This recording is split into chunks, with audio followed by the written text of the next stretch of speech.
Hello everyone and welcome back to the Artificial DM. So today we are going to be diving back into RPG horror stories.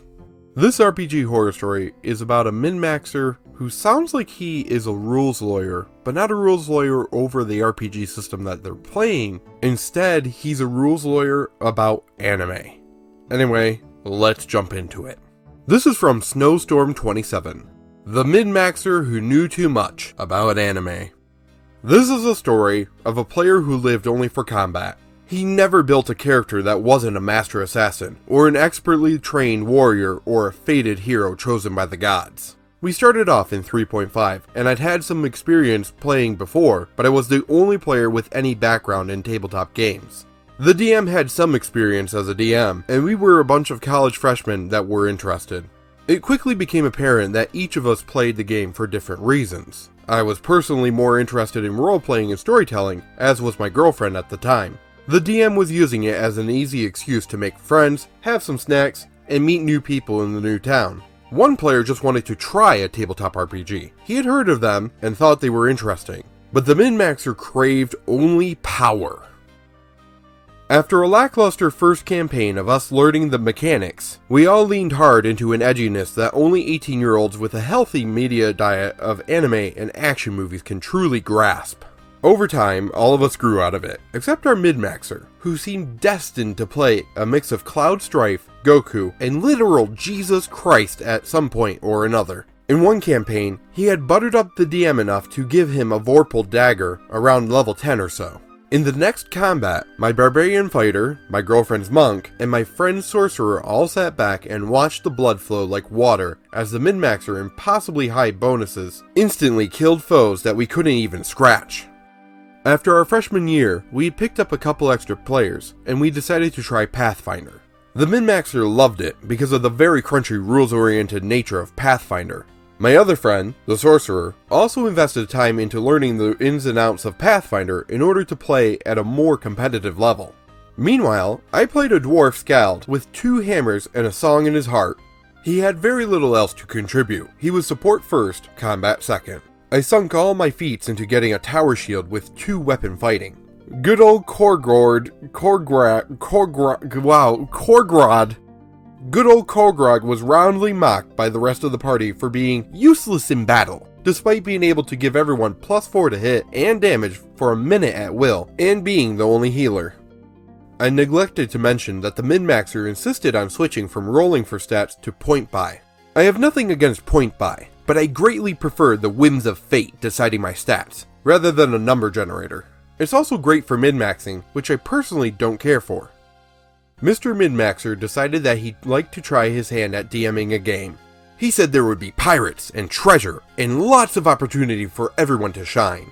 I played a samurai, my then girlfriend was another monk, our other friend was a pugilist, and our former DM played a gunslinger. I want to say a ranger, or something similar though.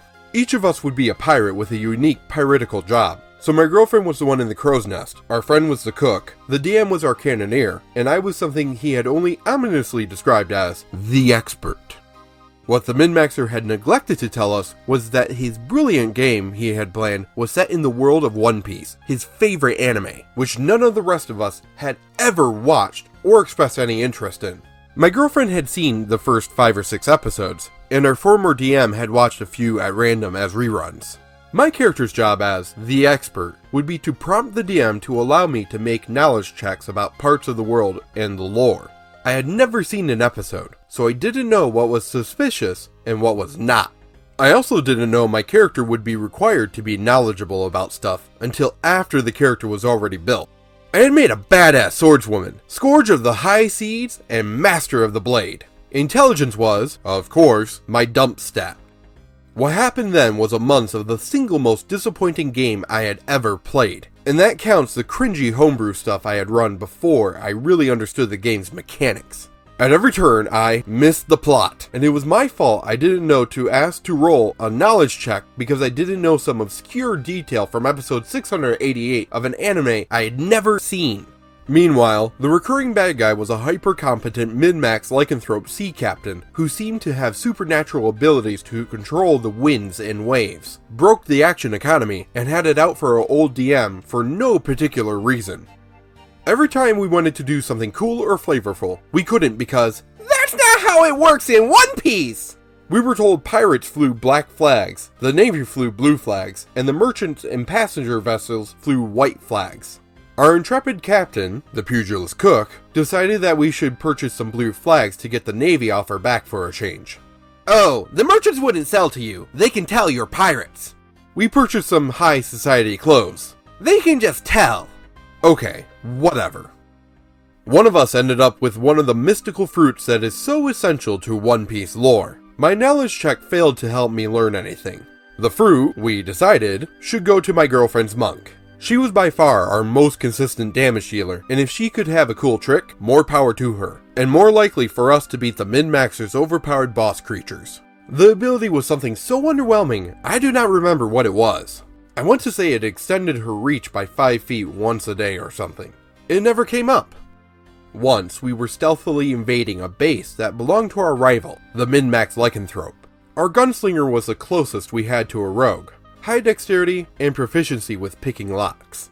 The former DM had had a bad luck streak where all 4 of his flintlocks caught fire, his rifle had been cut in half, his special crafted unique revolver had been tossed in the ocean, and even his one melee weapon, a knife, had been stolen from him. The min-maxer really had it out for him. We happened upon a cool looking treasure chest, and presumed that it would be a good idea to open it. Maybe there'd be a gun in it for him. We'd already swiped a default rifle off the wall in the barracks. We check for traps. We don't see any. Old DM picks the lock. Natural 1. Min-maxer adjudicates. The thing explodes like a firework. The gunslinger loses an arm at the elbow. He specifically told us that we couldn't pick mage characters because magic doesn't work like that in my world. Yeah, fine. Low magic is fun sometimes, but a cleric could have helped him out at least. Instead, he almost bled out on the way back to the ship, because apparently potions, bandages, liquor, and cauterization also aren't things that exist here. The brutal difficulty would have been worthwhile if we were able to overcome it. We couldn't. Every fight ended like an episode of an anime, with our heroes on the ropes, the chips are down, half the party is unconscious, and a new, specifically attractive female NPC appears to wow us with unseen and never explained superpowers, saving our butts and ensuring we'd live to see another day. Level up, party, you earned it, he'd say. We hit level 6, and the min-maxer informs us that we're too powerful for this area anymore, and we can't linger in these waters. We need to go to the deeper part of the ocean, where leviathans and island-sized enemy pirate ships are, so we can die a little quicker, I guess. We're all bored, frustrated, and ready to play another campaign, but we decide to wrap up the arc. Our fated showdown with the lycanthrope captain went something like this. Our gunslinger now had a hook hand, and could fire two-handed guns again with a -4 penalty. Initiative is rolled. Our crew versus one werewolf and his 20-odd gunmen. Lycanthrope moves first, sprints 60 feet to the gunslinger, transforms into a wolf form, attacks the gunslinger twice, knocks him prone, and drags him about 30 feet towards enemy lines. Good opening. We then half-assed the fight. I'm fairly certain we beat the lycanthrope. The gunman ran away after yet another hourglass-shaped lady appeared with a magical spear and did like 50 damage in one round. Those characters ended up making it to the deep ocean, but by that point we were all just mad and irritated. We ended up switching to 5e, a much less feat-heavy game. I played a super roleplay-heavy tiefling, Great Old One Warlock. And sure enough, the min-maxer played a fallen Aasimar Eldritch Knight, Vengeance Paladin, with an oversized greatsword who shot energy blasts, just like Cloud Strife, Goku, and Jesus Christ.